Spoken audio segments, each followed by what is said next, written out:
So, Ant-Man is back. Ant-Man and the Wasp. And the Wasp. Very, very important. Very important. Yeah. Now, tell me, have you and Michelle Pfeiffer not worked together before? I didn't know Michelle Pfeiffer before. I mean, Right. I admired her from afar. Knew her husband a little bit, never met her, so I was very excited, big fan. Yeah. She's still stunning Beautiful. looking. And then, of course, I find out, reading the script, wait a minute, we get to play like 30 years younger. Indeed. Wouldn't it be good if they could do that in real true life? I know. Well, I mean, it is my true life, because I'm thinking, well, let me go back and look at some of those old Black Rain, The Game, some of those movies, and I can go back but to make you look younger, the technical effects people, they have to put these little black ink spots, right, on your face and your things for measurements, okay? Right. For measurements.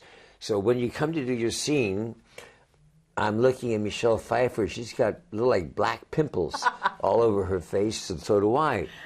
So it's not quite. So you have to. We had a good laugh. We had a good laugh over Get that right, to get over all of that. But then the end result, once you see it, is you can't believe it. Really good. It's fantastic. Yeah. It's such a good film. It's really funny. It's kind of like Deadpool without the swearing, right? But it's got that sort of that quite irreverent and quite cheeky humour, and it works so well. It really does. It has a wonderful sense of humour. I really attribute that to our director Peyton Reed and to Paul Rudd, who has a lot to done. And inherently, it's a much more of a family film, not only because of the comedy, but then just in the fact that Dr. Hank Pym, my character, ends up working with my daughter, played by Evangeline Lilly. Paul has his daughter in it. Our search for my long lost wife. So there's a real family commitment that seems to play very well. And a whole new fan base for you, because kids love this movie. I know. I saw when we did the first one. We finished the first one, and my son Dylan, he was like 15 at the time. And after I saw the movie came out, he was looking very pensive at me.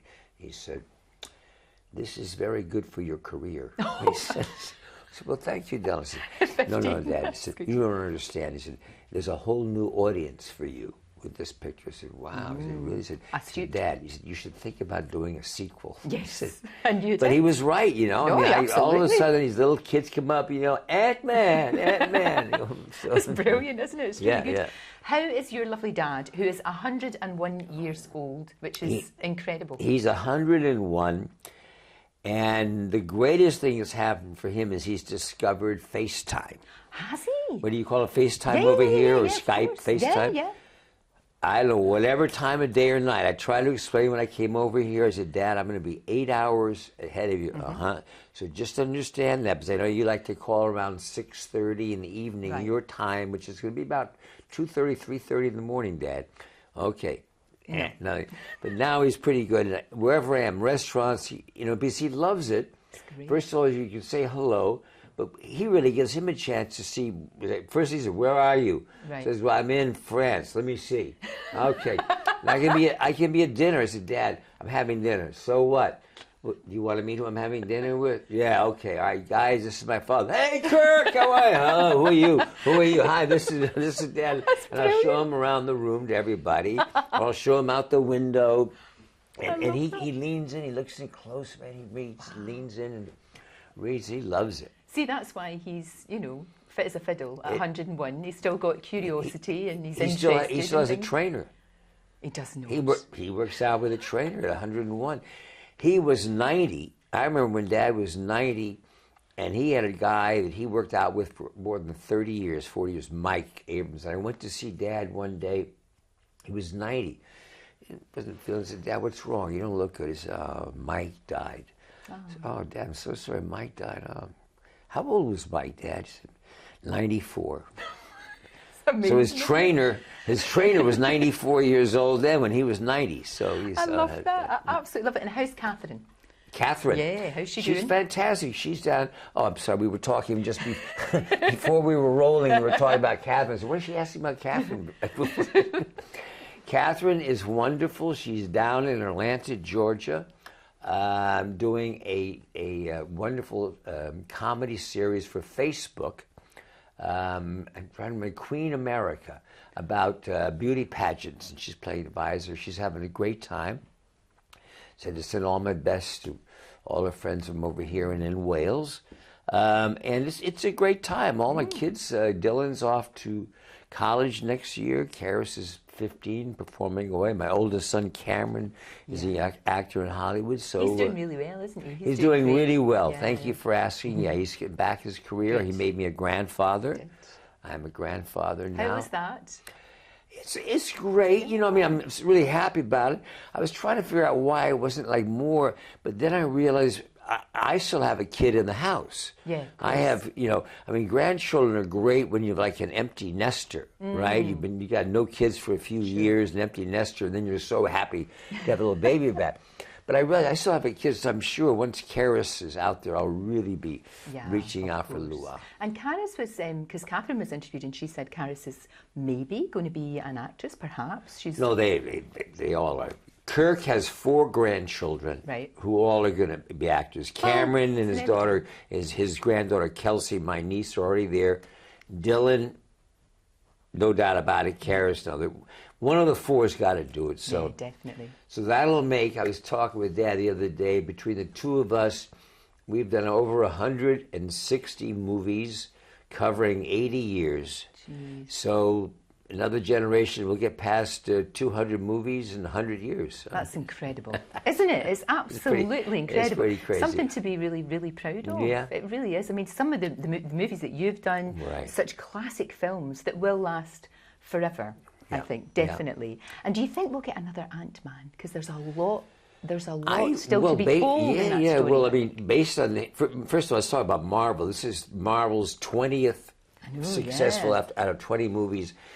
And based on the strong critical response and the great business, this picture's doing over 50% better business than the first one. It's gotten great reviews.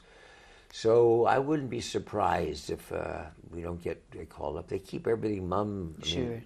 It always takes such a long time to get it all sorted out. Well, they wait. You know, they wait till it's a success. If it's a success, then they have to decide. Then they got to go find writers. You know, the process goes down. So it'll be another 2.5 years or something. But you still seem to have such a passion for movie making. I love it. Yeah, wow. yeah. I mean, how many other businesses? I'm 73. You know, I mean, it's fantastic. I mean, there's still needs for older actors. Absolutely. So, yeah. And even if actors are older, they can make them look younger. That's right. Exactly. You don't like the way you look, you know. Just change it completely. Just put dots all over your face, and then you'll be absolutely fine. Exactly. Build that into your contract. I can't imagine there is anything that you haven't done, but is there something you still would love to do, a part in particular? Or well, this was, I mean, one of the, I had never done one of these green screen movies, which is one of the reasons, you know, I'm coming in, this is my 50th year in the biz now, so I couldn't believe it.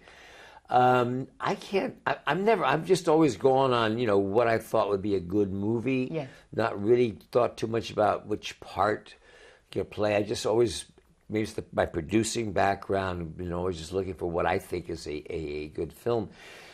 But I never had done a green screen picture. And so this one I got a whole lot more appreciation about how difficult it is to act when there is nothing there. Yeah. You know, when the director simply tells you, okay, look up there, right? Now look down. Okay, now look over here. There's a big giant ant. I mean, you know, or right? something weird. And you're really saying, is he messing me up? Is this director? You have to have a lot of trust. Yeah. So I don't know. I'm doing I went back to television. I'm doing a half-hour streaming, and streaming is great because they say a half-hour comedy show can be 25 minutes long, can be 35 minutes long, doesn't matter, any language you want, no commercials. And that's called the Kaminsky Method, and that's coming out in November. Oh, fantastic. So on Netflix. Excellent. I look forward to that. Thank you. Meantime, we can enjoy Ant-Man, of course. Ant-Man and the Wasp. And the Wasp. Let's not forget the Wasp. Thank you so much. Thanks, Wayne. Great so to nice see to see you. Thank you. Thank you.